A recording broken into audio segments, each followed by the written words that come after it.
True flight is when an animal is able to flap their wings to give themselves lift, to get off the ground and maneuver through the air.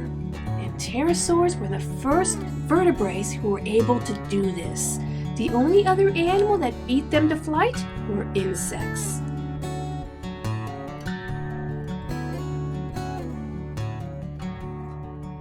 Hello everyone, welcome to Nature Explorers, presented by the Danbury Public Library. Now here in Nature Explorers, we usually talk about animals that are alive and on the earth today. But for the next couple of times we meet, we're going to do something a little bit different. We're going to go back in time. I borrowed a time machine, don't worry, it's bigger than it looks, and we're going to use this to go back, way back in time to prehistoric times, to see some of the animals that lived on the earth millions of years ago. Now last time we looked at pteropods like T-Rex and ornithischias like Stegosaurus. This time we're on the hunt for some flying reptiles, the Pterosaurs. At this point I should ask that you please keep all hands and items inside the time machine while we're traveling. Thank you! The earliest pterosaur showed up on the earth around 220 million years ago, during the Triassic period. At that time, the Earth looked kind of like this. The supercontinent of Pangaea was just starting to break apart into the continents we know today. The climate tended to be warm and dry, and the Earth was fairly quiet. There wasn't a lot of volcanic or earthquake activity. Earth was also recovering from a massive extinction event that happened at the end of the previous period, the Permian. That mass extinction removed up to 90% of sea life and 70% of land vertebrates, those are animals with internal skeletons, from the earth. And extinction means they're gone forever, so there's no more of them. Now this is really bad, but at the same time it opened up the door for new species to come about, like the pterosaurs. So far we have talked about lizard-hipped dinosaurs and bird-hipped dinosaurs. But we haven't mentioned flying dinosaurs. Well, there's a reason for that. You see, according to scientists, they're not actually dinosaurs.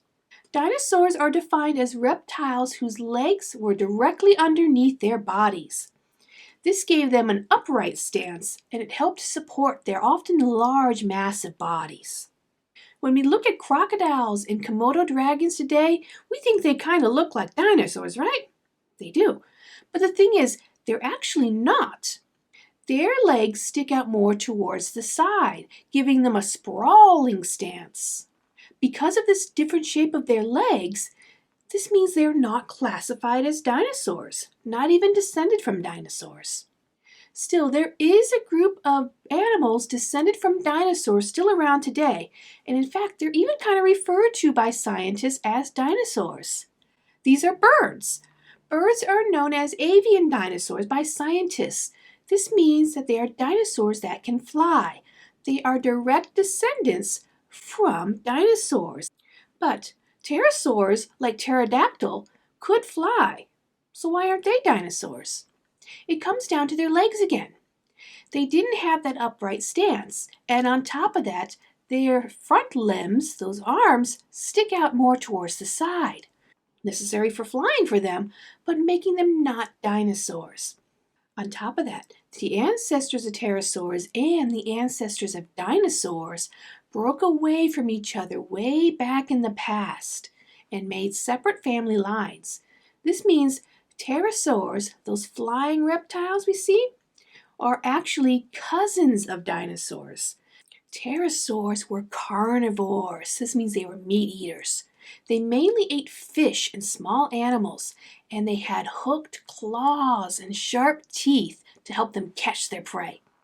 There are many different types of pterosaurs, and they came in multiple sizes.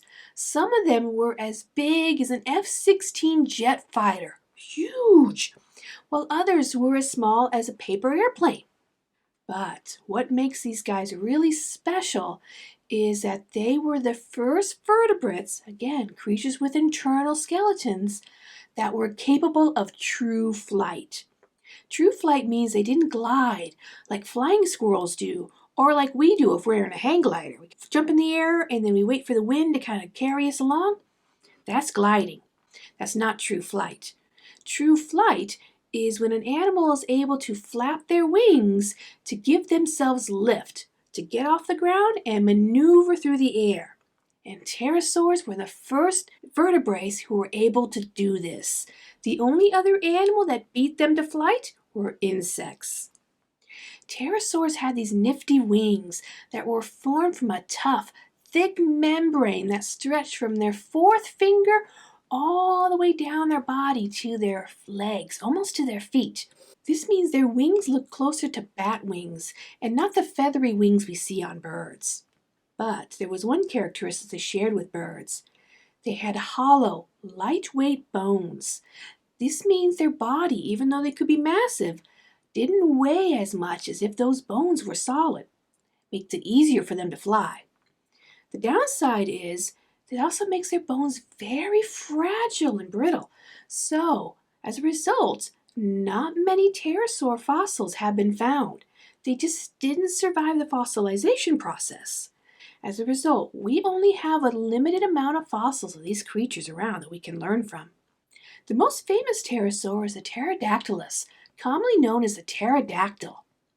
In fact, these guys are so well known and so famous that most pterosaurs are referred to as pterodactyls. Pterodactyls lived during the late Jurassic period, between 150.8 to 148.5 million years ago. Their name Pterodactylus means wing finger. So, we mentioned before that they go from their fourth finger all the way to their legs, right? That flap of skin.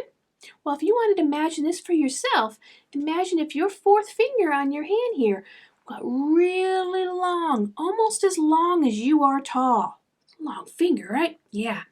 And then imagine hanging from the very tip of your finger, there's a flap of skin going all the way down to almost your ankle. That's your wing. That's a big wingspan, right? Yeah. And that's what they use to fly. Based on the fossils that have been found, scientists say their wingspan was likely around 3.5 feet.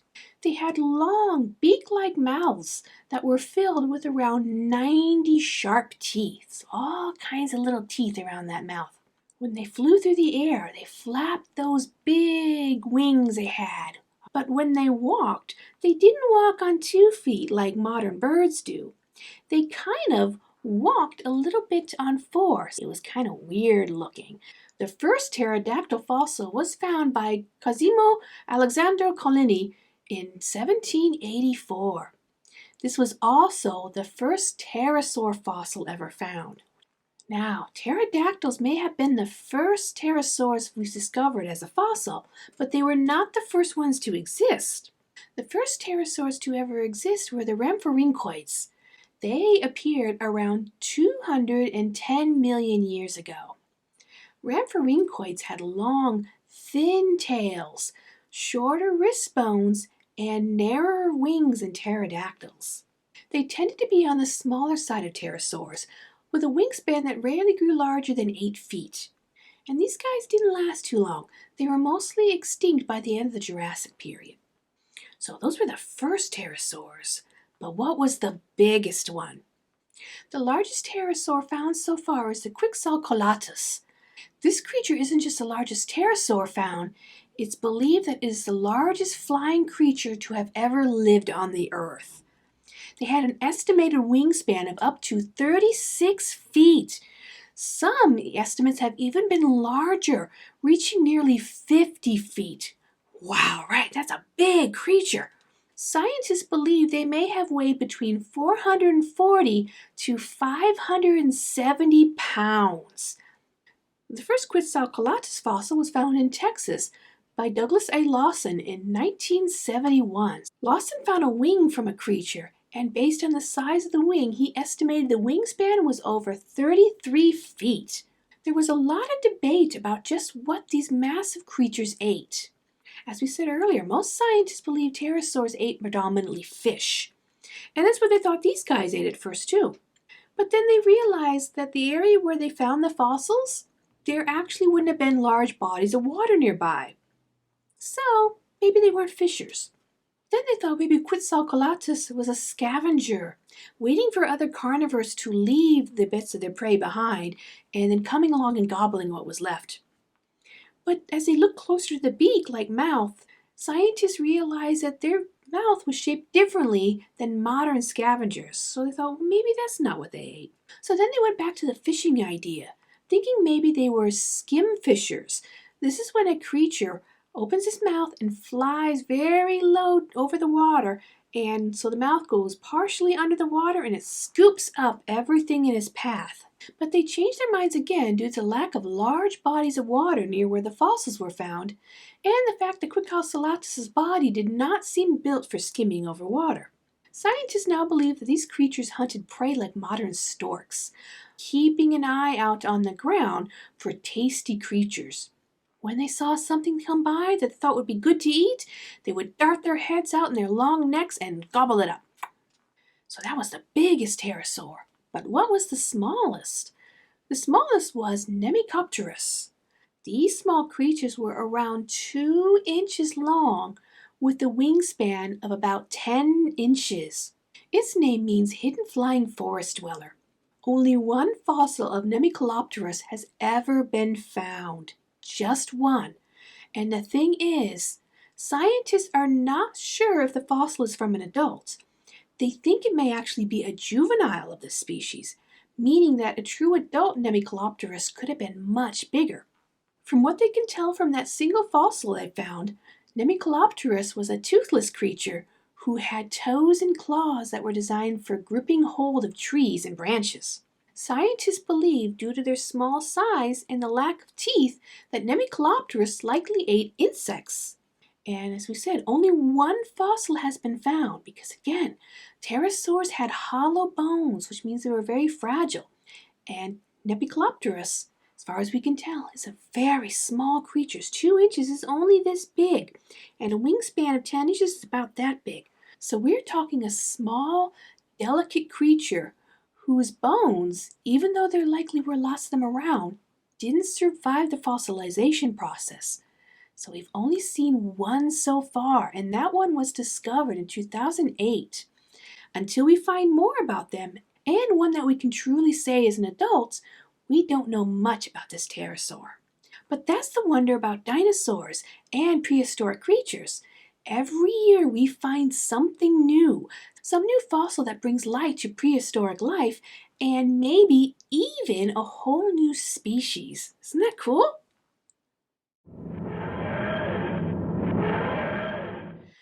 Well, that's all for this trip. I better get this time machine back before its owner needs it. I did ask permission this time. I was very good. But I should be able to borrow it here in a couple more weeks so that we can go on another trip back through time. Until then, stay happy, stay safe, and stay curious. Bye, everyone.